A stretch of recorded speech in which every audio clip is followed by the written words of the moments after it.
টি-20-র ছক্কার record বাংলাদেশের দখলে। এতদিন যা ছিল কেবলই কল্পনা, 2025-এ তার রূপ নিয়েছে বাস্তবতায়। টেস্ট খেলুড়ে দেশের মধ্যে চলতি বছর 10 ম্যাচে 88-6 সবার উপরে বাংলাদেশ। টি-20-র পাওয়ার হিটিংয়ের সক্ষমতা নেই বাংলাদেশের। 19 বছরের অপবাদ ঘুষতে চলেছে 2025-এ এসে। টেস্ট খেলুড়ে 12 দেশের মধ্যে এবছর টি-20-তে সবচেয়ে বেশি ছয়ের রেকর্ড বাংলাদেশের। অবাক হলেও সত্য। শুধু তাই নয়, চারের হিসেবে দ্বিতীয় সর্বোচ্চ রেকর্ডটিও টাইগার ব্যাটারদের। 2025 সালের প্রথম 7 মাসে 10টি টি-20 খেলেছে বাংলাদেশ। ব্যাটাররা 6 মেরেছে 88টি। 2 ম্যাচ কম খেলা নিউজিল্যান্ডের 6 71। তৃতীয় স্থানে থাকা পাকিস্তান 9 ম্যাচে 67 6 হাঁকিয়েছে। শীর্ষ 5-এ বাকি 2 দেশ ওয়েস্ট ইন্ডিজ ও ভারত। টাইগারদের এমন উত্থানের পেছনে টপ অর্ডার থেকে লোয়ার অর্ডার ব্যাটার। টি-20 খেলতে হলে এখন এই অ্যাবিলিটিটা থাকতেই হবে, আর আল্লাহর রহমতে আমাদের টিমের সবারই এই অ্যাবিলিটিটা আছে। একদম লাস্ট যে ব্যাটসম্যানটা আছে ওরও এই অ্যাবিলিটিটা আছে যে 6 মারার। চলতি বছর বাংলাদেশি ব্যাটারদের মধ্যে সবচেয়ে বেশি 6 মেরেছেন তানজিদ হাসান তামিম। 21 বার সীমানা ছাড়া করেছেন বল। 19-6 নিয়ে দ্বিতীয় স্থানে তারই ওপেনিং পার্টনার বাঁহাতি পারভেজ হোসেন ইমন। ছক্কার সংখ্যায় 2 অঙ্কের ঘর স্পর্শ করেছেন লিটন দাস ও জাকের আলী। 4 জন মিলে 63-6। টাইগার ব্যাটারদের মধ্যে ক্যারিয়ারে মোট ম্যাচের চেয়ে 6-এর সংখ্যা বেশি কেবল 3 জনের, তানজিদ তামিম, জাকের আলী ও পারভেজ ইমন। 191 টি-20-তে কেবল 9 ম্যাচে 10 বা তার চেয়ে বেশি 6 হাঁকিয়েছে বাংলাদেশি ব্যাটাররা। এবছরই যার 4টিতে 6 বেড়েছে, কিন্তু খুব বেশি বাড়েনি বাংলাদেশের সাফল্য। এবছর মাত্র 4 ম্যাচ জিতেছে টাইগার। এমনও একদিনেই আমরা মুস্তাফিজুর রহমানকে প্রথমবারের মতো দেখেছিলাম আন্তর্জাতিক ক্রিকেটে, এই মিরপুরের শেরেবাংলা জাতীয় ক্রিকেট স্টেডিয়ামে, এই পাকিস্তানের বিপক্ষে, সেই 10 বছর আগে, সেই 2015 সালে। পাকিস্তানের বিপক্ষে এইবারের সিরিজের প্রথম ম্যাচটাতে মুস্তাফিজের কাছ থেকে আরো একটা বোলিং মাস্টার ক্লাস দেখার পর ওই আফসোসের জায়গাটা কি আরো অনেক বেশি করে বড় হচ্ছে না? এই মুস্তাফিজ থাকেন কোথায়? এই মুস্তাফিজকে কেন আমরা আরো ঘন ঘন দেখি না? এমন দিনে মুস্তাফিজের জন্য ওই আফসোসটাই কি বড় হয়ে ওঠে না? দেখুন, পাকিস্তানের বিপক্ষে আমরা মুস্তাফিজের সেই ডেবু টি-20 ম্যাচটা জিতেছিলাম। সেই ম্যাচের কথা আপনাদের কতটা মনে আছে আমি ঠিক জানি না, কেননা ওইটা টি-20 ম্যাচে মুস্তাফিজের ডেবু মানে কি আন্তর্জাতিক ক্রিকেটেই তার প্রথম পথ চলাটা শুরু হয়েছিল। খুব আউটস্ট্যান্ডিং পারফর্ম তিনি করেছিলেন, বিষয়টা সেটা নয় যে এইখানে 4 ওভার বোলিং করে 20 রান দিয়ে 2 উইকেট পেয়েছিলেন, শহীদ আফ্রিদি, মোহাম্মদ হাফিজের উইকেট পেয়েছিলেন বাংলাদেশ, কিন্তু আমরা ওই ম্যাচটা জিতেছিলাম। পাকিস্তানের বিপক্ষে টি-20-তে আমাদের যে সাকুল্যে 2টা জয় 2015 এবং 2016, মানে এশিয়ান গেমসের ওইটা বাদ দিলে ওই 2টা জয়ের একটা কিন্তু মুস্তাফিজের ডেবু টি-20 ম্যাচে। তবে মুস্তাফিজের বিস্ফোরণটা আসলে ঘটে এরপরে ভারতের বিপক্ষে সিরিজে, যখন ওয়ানডেতে তার ডেবু হয়। প্রথম 2 ম্যাচে 6 উইকেট 5 উইকেট নিয়ে তিনি একেবারে আলোড়ন তুলে ফেলেন। অল অফ এ সাডেন এই কাটার মাস্টার নামটাও থিতু হয়ে যায়। ইন্টারন্যাশনাল ক্রিকেটে তার ধূমকেতুর মতো ওই আবির্ভাবটা আমরা দেখতে পাই। টি-20 সিরিজে পাকিস্তানের বিপক্ষে ওই ম্যাচের চেয়ে ভারতের বিপক্ষে ওয়ানডে সিরিজের ওই পথ চলার শুরুটার কারণে।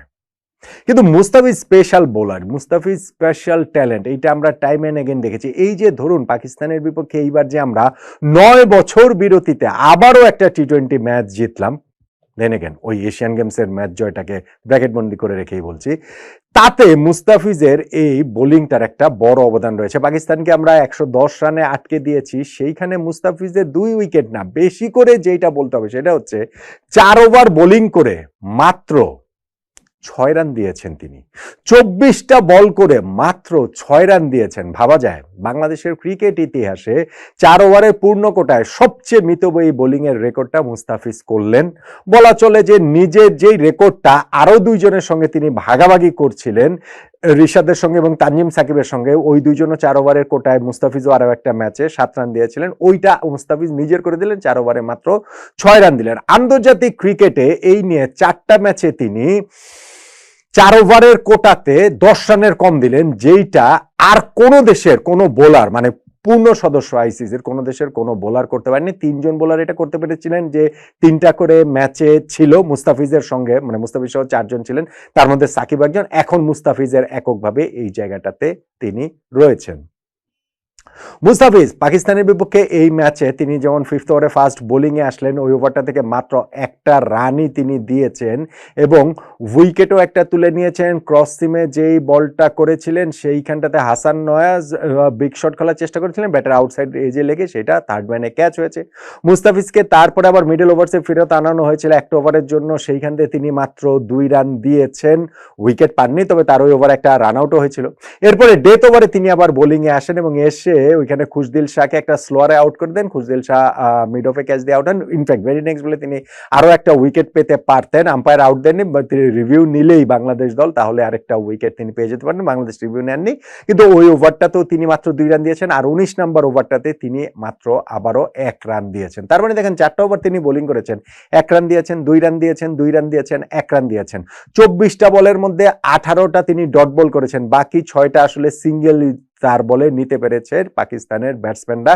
কি অসাধারণ বোলিং মুস্তাফিজ করছেন। হ্যাঁ, মিরপুরে এই উইকেট থেকে তিনি সহায়তা পেয়েছেন ডেফিনেটলি, কিন্তু আমি আবারও বলছি, আমি আগের 2টা ভিডিওতে বলি, আমি আবারও বলছি যে মিরপুরের এই উইকেটটা কিন্তু 2021 সালের সেই নিউজিল্যান্ড অস্ট্রেলিয়ার বিপক্ষে ম্যাচে আমরা যেমন উইকেট বানিয়েছিলাম তার চেয়ে বেটার উইকেট, অত খারাপ উইকেট আসলে না।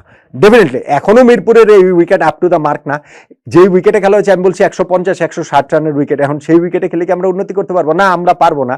কিন্তু এই মিরপুরের ধান খেতে টাইগারদের গর্জন এই উইকেটের কারণেই আমরা জিতে গিয়েছে। আমি আবার পুরোপুরি এটা মানতে রাজি নই পাকিস্তানের বিপক্ষে, কেননা সেক্ষেত্রে আমাদের বোলার ফিল্ডারদের এফোর্টটাকে আসলে খাটো করে দেখা হয়। বাট স্টিল আমি মনে করি অবশ্যই উইকেট আরো অনেক ভালো হতে পারে, কিন্তু যেই উইকেটটা দেওয়া হয়েছে সেই উইকেটের সুবিধা তো নিতে হবে।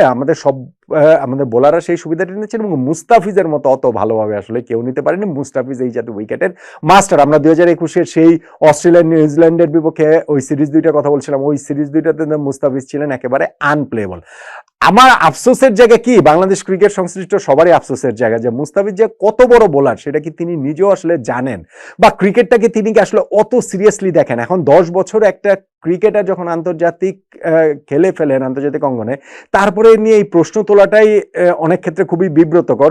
কিন্তু আমার কাছে মনে হয় কি বাংলাদেশের ক্রিকেট সংশ্লিষ্ট সবার মাঝখানে ওই প্রশ্নটা রয়েছে। আপনি দেখেন না, এই যে কিছুদিন আগেই আমরা ইউএর বিপক্ষে সিরিজের প্রথম ম্যাচের পর মুস্তাফিজ ওই যে রিপ্লেসমেন্ট প্লেয়ার হিসেবে আইপিএল এর লাস্ট অংশে দিল্লি ক্যাপিটালসের খেলতে গেলেন। দিল্লি ক্যাপিটালসের 3টা ম্যাচে তিনি ভালো বোলিং করেছেন, লাস্ট ম্যাচে তো 3টা উইকেটই পেয়েছেন। তারপরে পাকিস্তান সফরে তিনি আর গেলেন না, বলা হলো যে তিনি ইনজুরির কারণে যাননি। ওই আইপিএল এর লাস্ট ম্যাচটা খেলতে যাওয়ার সময় একটা বল রিটার্ন মানে ওই ধরার সময় তিনি বাঁ হাতে ব্যথা পেয়েছেন। কিন্তু ওই ম্যাচে আমরা তেমন কিছু দেখিনি এবং বাংলাদেশের ক্রিকেট আঙ্গনে ওই ফিসফাসটা যথেষ্ট জোরালোভাবেই ছিল তখনও, এখনো আছে যে মুস্তাফিজ পাকিস্তান ট্যুরটা স্কিপ করবেন বলেই তিনি ইচ্ছা করেই হচ্ছে গিয়ে ওই মানে ইনজুরির কথা বলে টলে পাকিস্তান ট্যুরটাতে তিনি আর যাননি। ফলে এই যে তো একজন বোলার 10 বছরের এরকম একটা চ্যাম্পিয়ন বোলার, তার কাছ থেকে যখন ক্রিকেটের ওই কমিটমেন্টের জায়গাটা পাওয়া না যায়, সেইটা আসলে আফসোস হতাশাটা বাড়িয়ে দেয়। শ্রীলঙ্কার বিপক্ষে সিরিজের ফার্স্ট ম্যাচটাতেও তো তিনি একাদশে ছিলেন না, সেকেন্ড ম্যাচে তিনি ফিরেছেন, দুর্দান্ত বোলিং করেছেন, 3 ওভারে 14 রানে 1 উইকেট। লাস্ট ম্যাচে অসাধারণ বোলিং করেছেন, 4 ওভারে 17 রানে 1 উইকেট। বাংলাদেশ প্রথম ম্যাচ হারার পরে মুস্তাফিজ সহ পরে 2টা ম্যাচ জিতে সিরিজ আমরা জিতেছি। এই যে পাকিস্তানের বিপক্ষে সিরিজের ফার্স্ট ম্যাচটা তো মুস্তাফিজ কি অসাধারণ বোলিং করলেন। কিন্তু একই সঙ্গে আমরা এটাও জানি 10 বছরের এই সাইকেলে আমরা এতবার মুস্তাফিজকে নিয়ে শুরুর ওই অংশটা বাদ দিলে, শুরুতে অংশটা হ্যাঁ ডেফিনেটলি 2017-16 আইপিএল এ খেলতে গিয়ে তিনি অত ভালো পারফর্ম করলেন, ইন্টারন্যাশনাল ক্রিকেটের শুরুতে অত ভালো হলো, কাউন্টিতে খেলতে গিয়ে যে ইনজুরিতে পড়েছিলেন তারপরেই হয়তোবা মুস্তাফিজকে আমরা সেই রিদমে আর দেখতে পাইনি ধারাবাহিকভাবে। কিন্তু একই সঙ্গে কমিটমেন্টের ওই জায়গাটা তো আমরা ঘাটতি দেখতে পেয়েছি। আমি জানি যে মুস্তাফিজের জন্য এরকম দিনে তার জন্য আমাদের আফসোস হাহাকার যেমন বাড়বে, কিন্তু 10 বছর পেরিয়ে আসার পরে আবারও এটা জানি যে সামনেও তার কাছ থেকে আমরা আবারও হতাশাজনক পারফরমেন্স পাবো, আমাদের আবারও মনে হবে যে কেন সেই মুস্তাফিজকে আমাদের দেখা যায় না।